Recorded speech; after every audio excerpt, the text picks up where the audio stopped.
Regardless of all the changes that have happened, it's still possible to separate our SEO into largely on page and off page. I'm going to talk about on page now and off page in the next video of this series, but both are important. On page, of course, refers to all the strategies that you can use within your pages to get Google interested in your site. This begins with content, and it begins with having a stronger understanding of the subtle changes Google has gone through in recent times. One of the first things you're going to need to do is to fill your site with great content and to use your keywords throughout. There's a fine line to be walked here. You need to repeat the phrase a few times to ensure that you create that association. But at the same time, you also need to make sure that you don't overdo it and thereby appear to be spamming. Too vague? Well, as I mentioned, it's now agreed that the optimum keyword density for on site content is 1 to 2%. This means you can use your phrase once every 100 to 200 words, but you also need to use your common sense a little. Some keywords are easier to use in a natural manner than others, and making sure your content sounds natural should always be the number one concern. Some keywords will be hard not to repeat 100 times. Others will never feel that they can come up naturally. The user always comes first, so if you can't fit the keyword in naturally anywhere, then just forget it and use it in your image, alt text, etc. The length of your post is also an important consideration. Back in the days of spammy SEO, almost every post was about 500 words long. Today, you'll have the most success by writing posts that are longer and more in depth. Imagine that your reader is going to sit down with a cup of tea and really dive deep into the subject. Yeah? That's the kind of experience you should be delivering. This has another advantage because it means that you can repeat your key phrase a lot more while keeping your density low. If you repeat your keyword 100 times and your content is 1,000 words long, then that's a 10% density. If your content is 5,000 words long, that's 2% density. Of course, 5,000 words is too long for most blog posts. Instead, the general consensus is that an ideal blog post will be somewhere in the region of 800 to 1,500 words. But again, remember that you serve your visitors first and foremost. These are the people that you want to impress, and that means you shouldn't worry too much about length. Do what comes naturally to your subject matter. Oh, and while you're at it, try to vary the length of your post a little. This again looks more natural and suggests to Google that you're not following a strict formula of any kind. At the same time, you also need to consider something called LSI, or latent semantic indexing. This is basically a fancy term for how Google now understands actual meaning rather than just looking to match words. The way it does this is at least partly by looking for synonyms and related terms when trying to answer questions. In short, don't just use the exact key phrase, but be sure to use lots of relevant and related language. This is important partly because it can prevent a mismatch between searches. If someone searches for a homonym like duck, how does Google know whether they mean the bird or the movement? Simple, by looking for related terms like duckling and feather, or perhaps dodge and dive. At the same time, the use of synonyms and related language again shows Google that there is a lot of content revolving around the same topic. It's not just a case of having mentioned the search term a few times in an otherwise irrelevant piece of writing. So, if you're writing about bicep workouts, then you need to make sure to include lots of related language like arms, triceps, dumbbells, training, weightlifting, etc. Doing this will confirm the subject matter of your site and will look a lot more natural and useful than if you just use the phrase. And for the same reason, it can also be a good idea to use variations on your key phrase and to have secondary search terms. For example, if your key phrase is build massive arms, then you should also try to include the terms build big arms, build big biceps, get big biceps, etc. Google now knows that this means the same thing, but won't be as likely to penalize you for keyword stuffing. It also makes you look like a better writer for your visitors. Essentially, try to keep in mind that Google no longer works by trying to match the search terms exactly in your content. You can see this yourself when you search Google. Search get big arms, and many of the results that come up won't actually include those precise words. Likewise, linking out to relevant sources might help Google to better understand the topic of your pages and posts, while also demonstrating that you're trying to provide extra value to your visitors. On that same note, you should also look at rich snippets. Using structured data, you can highlight to Google certain key elements of your content, like recipes, dates, company names, scores, etc. This helps Google show some of that information in the SERPs, the search engine results pages, and thereby attracts more visitors to your site. There are plugins which will let you do this easily, or you can do it through meta tags. Either way, you'll use this to do things like highlighting the ingredients in a recipe, or the show times of a play, or the score in a review. This is important because it lets Google understand your content even better than it is already able to do. Google is no longer just a search engine, but rather an AI. This is the direction that Google is heading, and being able to understand and utilize this might just be the key to SEO success in the future.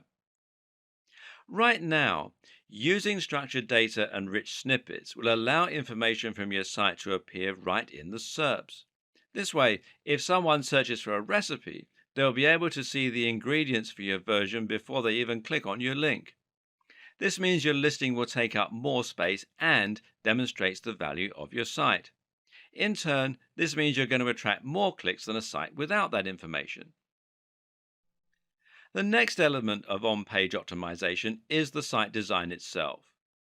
Using breadcrumbs, for instance, can help a lot, as can using alt tags for your images so Google knows what they are. More important is the actual function of your website. Does the page load quickly? Is it mobile friendly? Mobile friendliness in particular is something you absolutely cannot ignore today. In terms of the actual design and function of your website, the main goals are to ensure that your site will load quickly and that it will look great on mobile. Again, this helps to keep people on your site longer because it will be enjoyable for them to be there. Avoid using too many plugins which will slow you down, and try not to inundate your visitors with adverts and popovers. Did you know that using light colors like light blues can actually help to keep people on the page longer by making them feel more relaxed? Consider this when picking your theme. Likewise, choose a theme that will adapt to the size of the display viewing it, and make sure you take advantage of things like caching to keep your site nippy.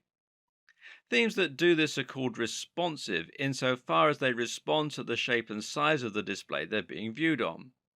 This works by removing certain elements, by rearranging menus, etc., and by shrinking images. Note that mobile friendliness also means things like having large buttons, which are easier to click with a finger rather than a mouse, and avoiding mouse over drop down menus that, again, can't be operated on a mobile without a mouse. The best way to ensure that your website is responsive, that it looks the part, and that it will encourage the maximum engagement is to use WordPress. WordPress is a CMS, that's content management system, that makes it incredibly easy to build a responsive website and then add a custom theme that you've downloaded, either free or paid, or made yourself. Using WordPress removes much of the guesswork and makes it very easy for you to implement new layouts and even add things like rich snippets by downloading the right plugins. There's a massive online community to support your development, and the tool is used by many of the biggest sites on the net, meaning that it is a proven quantity as far as SEO goes. And you can find more here at wordpress.org. Seeing as WordPress is free, you're actually really making life harder for yourself by using anything other than it to build your website. Check your mobile friendliness on this site here, which is search.google.com/search console/mobile friendly, and your page speed on this site here, which is developers.google.com/speed page speed, all run together as one word, /insights. As I mentioned, there are a few miscellaneous tips that can also help to improve your on-page SEO. For example, it's generally accepted that using copyright notices and legal disclaimers can be seen as a positive sign by Google that these will make your website look more professional and more like a real business. Think as well about how you're going to help Google find the content within your site. Having a sitemap can be very helpful for indexing, for example. And you need to avoid using images that have text in them and definitely avoid the use of Adobe Flash, seeing as Google is unable to read that type of copy. You can also insert your search terms into your site code by including in file names, the file name of an image, for example, and including it in the permalinks. Now, these are the URLs of specific pages, which should match the title of your posts. Then you have the behavior of your visitors. In other words, how long are your visitors staying on your page? Do they click a lot of internal links? Do they scroll down the page? Are they leaving comments? Google wants to see that your site is offering value to your visitors, and the best way they can do that is by looking to see if people are actually enjoying the content you've created. Your site design is all about getting your visitors to spend a long time on your page and then to interact with it. You can do this by using related posts and by making your comments section appear more interesting and easier to use. But you should also do it by simply ensuring that your site looks great, performs well, and is filled with interesting and relevant content. Try to avoid adverts or bad design elements that are going to instantly put people off and cause them to leave your website. Remember, Google wants to see that people are spending time on your website, and the best way you can ensure this happens is by making content that people want to read. Moreover, you need to ensure that content is presented in a way that encourages people to stick around. Forget dense blocks of text with no images. Instead, create content with lots of headers that's well spaced out and that uses large, beautiful pictures throughout. In terms of the actual writing, try to use a narrative structure where possible to really pull people in. Tell a story, use cliffhangers, and make it impossible for your visitors not to move down to the next line. Ultimately, it comes down to making sure you're providing the very best experience for your visitors, but doing so in such a way that Google can see and understand that that is the case. In the last video, we talked about the basic strategy you'll use for your on-page SEO. But what about link building? How has that changed in recent years? Once again, the key is to focus more on quality rather than quantity. If you once had 1,000 different links all coming from low quality websites, this could now actually stand to hurt your SEO as it will look like link spam. If you've been guilty of using these old practices in the past, you might want to consider Google's link disavow tool, which you can find here at google.com/webmasters/tools/disavow links main $PLI equals 1. And there is a posting on Google's blog which explains how the tool works and everything, and you can read more about that at support.google.com/webmasters/answer/2648487 HL equals EN. And what these tools do is it allows you to tell Google that you didn't ask for the low quality links and thereby prevent them from affecting your ranking.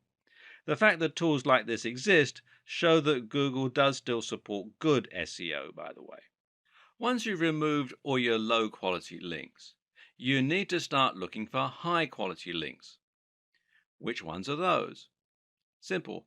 They're the ones that follow all of the advice that we gave in the last video on on-page SEO. These should be sites that are relevant to your niche stroke industry, but also ones filled with the very best quality content and which seem to have an entirely engaged user base. In other words, look for the very best sites in your niche. Make your site as good as theirs and then approach them for a link. The sites that Google will rank highest for a particular search term are the ones that appear the most relevant and that have the best content and the best design. At the same time, though, they will also be the ones that have the most trust.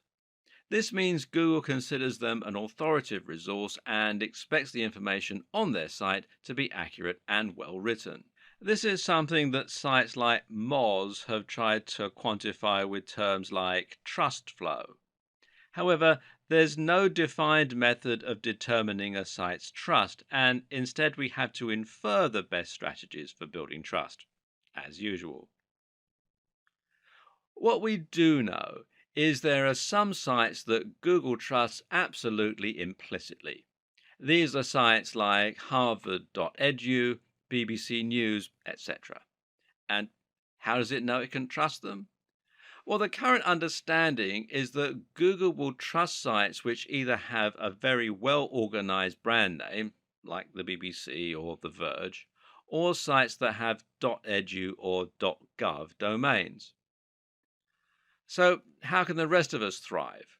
Well, simple. We try to get links that come from those highly trusted resources. If you were able to get a link from BBC News, for example, this would absolutely transform your success. You would find you got hundreds of thousands of visits to your site simply from people clicking on your link, and this would result in hundreds or even thousands of dollars in AdSense and sales overnight. Meanwhile, if the content that was linked to was good, thousands of these people would post your link and share it. And more importantly, Google would sit up and take notice that the BBC had linked to your site. A highly trusted authority is linking to your site, suggesting that your site is also a highly trusted authority. This will be worth more to you than a million links you bought, traded, or posted on link directories. If you can't get a link from the BBC, then where can you get a link from that will have a similar result? Unfortunately for many of us, it's nearly impossible to get a response from a massive site like the BBC, unless perhaps we have a newsworthy story and a useful contact. And so we're going to have to look elsewhere. A good place to start is with the Google News section of the SERPs. If you search for something like election results during an election, then you'll find that a few results are highlighted at the top of the page with an image and a snippet of text, as you can see here.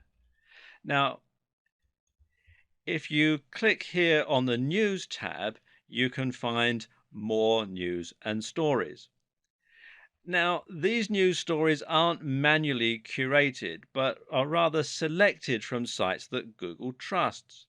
If a site is in Google News, then it's a pretty sure sign that that site has made it, especially in a competitive niche. And thus it shows you exactly where you need to be getting your links from. If you can get links from any of these sites, then you're going to get almost the same boost as you would get from the BBC, although to a lesser degree. But how did these sites make it so big? Perhaps they got links from the BBC, in which case you're getting some of the benefit via their link to you. And the same thing would happen if they had a link from a site that had a link from the BBC. Try to think of this as a game of degrees of separation. You might struggle to get in touch with the very biggest authorities on the web, but if you can indirectly trace a link back to a big site, then you'll enjoy more love from Google the closer that relationship is. Chances are that you already know what the biggest sites in your niche are. These are the sites that are household names and that everyone goes to when they want information on your subject. Chances are they're also the same sites that end up in Google News. And because they're so big, they've probably got links coming in from other big sites. So How do you get these big sites to answer you so that you can get some benefit from their links? And seeing as you're no longer allowed to buy links or do link swaps, how do you get them to link to you? Well, generally, the answer that most SEO experts recommend is using guest posts. A guest post is like a link swap, except that instead of swapping a link for a link, you're swapping free content for a link. Your job is to scope out sites that might be responsive to a message from you. Look at the type of content they publish and then write a post that's along the same lines. You then contact the site owner by email and show them your content, asking if they would like to publish it. The deal is that they can publish your post, but only if they include a link back to your site in exchange. They can do this by putting your link and bio in an author box, or they can do it by including your link naturally in the content of the article. By embedding the link this way, you make it look a lot more natural and you can send even stronger signals about the topic of your post. And remember that it's also highly important for the topics of sites linking to you to match the topic of your site. And this way, you're not only posting on a site you chose in your niche, but you're also filling it with a directly relevant post. This is a fantastic way to build links, but there are a few caveats. The first is that you still need to be careful. Matt Cutts, who used to work on Google Search, has made it clear that the overuse of guest posting can still lead to penalization. This is still a form of link manipulation. Likewise, you need to be careful about constantly using the same anchor text and generally being predictable. Mix it up. Finally, consider that it will still be hard to get an answer from top influencers in your niche. The solutions include making sure that your content and the sites you're linking to are great quality so that the creator will be happy to be associated with them, delivering real value in the guest post, spending some time developing a relationship first, perhaps by sending some emails and maybe by leaving some comments on their blog, starting relatively small and working your way up. Look for blogs that are just ahead of yours. Each time you succeed, your site will get bigger and you'll be able to approach a slightly bigger influencer next time. Use your existing contacts. Maybe you have a friend who owns a blog. Network in person. And for making a big impact, nothing beats the power of actually meeting a blogger or a site owner in person and making a connection that way. Go to SEO networking events and generally don't be afraid to pick up the phone. A key lesson to apply to pretty much every aspect of SEO is not to get carried away when you find ideas that work. For example, just because quality is key, that doesn't mean that you need to disavow every low quality link and only ever build links from the top sites. Why? Well, you guessed it. It looks unnatural again and actually looks like manipulation.